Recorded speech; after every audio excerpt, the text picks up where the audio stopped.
The race to catch a killer in New York City, with new clues this morning after the brazen murder of UnitedHealthcare CEO Brian Thompson yesterday, right on the sidewalk in the morning in Manhattan. Several law enforcement officials now tell CNN that two words, delay and depose, were found at the scene. Depose, written on a shell casing from a round that was fired into the victim. Delay, written on a live round not fired, but ejected when the shooter appeared to be clearing a jam. There's also new video of the encounter, and police say show the killer who planned the attack, targeted this man, and had experience with guns. Let's get right to CNN's Bryn Gingras, who was here giving us all of the breaking news as the details were just beginning to come in yesterday morning. You've been gathering details since. What's the latest this hour, Bryn? Yeah, Kate, well, that, is a big piece of evidence that they uncovered there, according to our sources from John Miller, just because it might possibly point to some sort of motive here. If you talk about those two words, investigators are trying to connect the dots and see if it has anything to do with the fact that Brian Thompson was the CEO of UnitedHealthcare. Did it have to do with insurance because of the popular phrasing in the insurance industry of delay, deny, and defend? So that is something that is being asked by investigators right now. But that's not the only thing. Only piece of evidence, rather, that, of course, that investigators are looking into. We know there was a lot of things that were left behind by this suspect that right now police are trying to determine if they can get DNA off of, fingerprints, running forensics on them, trying, of course, to get closer to getting a name. And of course, we are asking our sources, are they any closer to getting a name in addition to finding this person responsible? Let's also talk about a little bit more of the threats that police are hearing were made against Brian Thompson. According to sources of mine, I was told that they were some concerning threats that the investigators had come across, really their security team for UnitedHealthcare had come across, made against the entire company of UnitedHealthcare, the CEOs, the executive team, and that was something that was being looked at. According to NBC, the widow of Brian Thompson, she told NBC that she knew about some threats and said, quote, "I don't know details. I just know that he said there were some people that had been threatening him." So this is also something that is of concern and what is being investigated at this time. So a lot of threads here, a lot of search warrants going on. We know that there was a search warrant of the hotel across the street where Thompson was staying in that room. We also know that investigators are still piecing together that timeline. We know that, according to sources telling John Miller, that suspect left the Upper West Side early yesterday morning, heading downtown, getting off at the 57th Street subway, and stopped at a Starbucks, got 2 power bars, bought a water bottle before actually committing this brazen, really, execution. And investigators were able to get that water bottle and hopefully, again, are trying to see if there's any DNA that can get off of that. So a lot of stuff going on this morning, but no idea just yet if they're any closer to finding who is responsible for this horrific killing, guys. Yeah, and we'll definitely be standing by to wait for and hope for another update press conference from the NYPD at some point soon. It's great to see you, Bryn. Thank you. John. All right, with us now, CNN National Security Analyst Juliette Kayyem and former FBI Deputy Director Andrew McCabe. And Andy, let's just start with these words. I mean, delay and depose. What a big development to have something like this, a message, a literal message from a killer.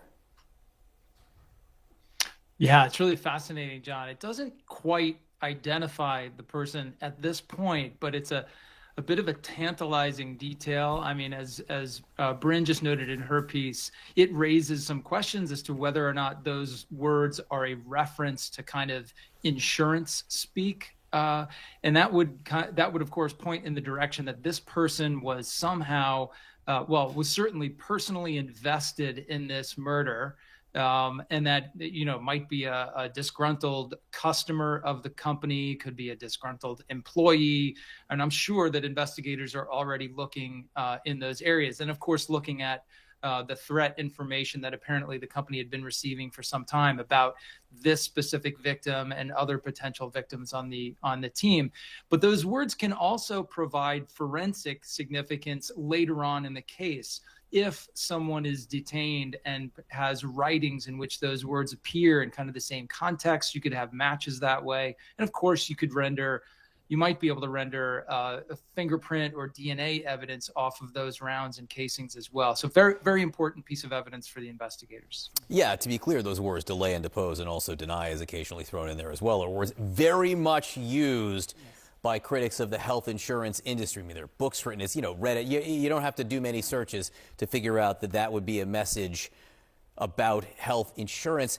Given this message, given all the footage now, Juliette, are you surprised we don't have a name, at least a name that we're not being told yet? Yeah, and in fact, the fact that we're entering day 2 and that his exit was so sophisticated not only confirms what we already know, that this was not just a targeted killing, but a professional killing. I mean, just the specificity of it, his calmness when he reloads a gun. And now that he's missing suggests he was smart enough to have some sort of exit strategy. 24 hours later, you can't even confirm that he's still in the state anymore. And that will make it harder. We don't know if in the next couple hours the NYPD says that he hasn't. But I think what this is showing is that, first of all, we should just remind him, Brian Thompson is a 50-year-old man with a wife and 2 children. Yeah. So all the stuff about healthcare and everything bad about healthcare is just ridiculous at this stage. He is 10% of all doctors have some touch point with his company, with UnitedHealthcare. In other words, this is such a vast web of associations, and lots of people are probably angry at him. It's a customer service business. Lots of people will be angry, and he's the touch point, or he's the focal point as the CEO of that company. And so there's a lot of people in that pool. I mean, if you were running a healthcare company, would you be getting protection right now? If I were, okay, so now this is going back. Looking at those videos, not only does he not have a detail, he appears to have no staff. I've never seen anything like that for a company that large. It may be that that he's always under threats. People are always mad at an insurance company. I spent a lot of time yesterday with people who are in executive protection. Everyone is ratcheting up until they know. Healthcare and other service industries where people are mad, angry, disappointed on the other end are ones in which CEOs are going to look for more protection. All right, Andy, Juliette used the phrase professional killer. That may be art or science here. But how would you describe the level of skill in terms of the killing itself and also the getaway, and what that means about who this person might be and also the manhunt itself? Sure. So we don't know at this point if it's a professional act, meaning someone who was hired to commit this murder. It's possible, but we don't know that just yet. What we do know is an extremely well organized, highly planned, sophisticated attack. From everything we've seen so far, from the fact that he was seen carrying the battery to the e-bike, which raises the question of maybe he pre-positioned the e-bike before the attack to stage it for his getaway. The fact that he showed up at the perfect time, which was really a weird time to have the CEO showing up for this conference, an hour and 20 minutes early, but he knew that the guy would be in that place at that time, which tells you he possibly did some surveillance to make that determination. His approach to the target, letting the target pass first and approaching him only from behind where the victim wouldn't see him first and, raise alarm. And then the way he walks through the shooting, clearly very accomplished shooter, somebody who's done some training. He has the right stance. He has the right grip on the gun. He cycles through the jam in the firearm like it's nothing. And that's a clear indication of a high degree of training. So, yeah, this guy was no joke, and clearly thought about this, organized it very well, and executed it according to plan. How long could someone like that hide, Andy, do you think? I think it's fair to assume that he put just as much thought and preparation and organization into his escape plan.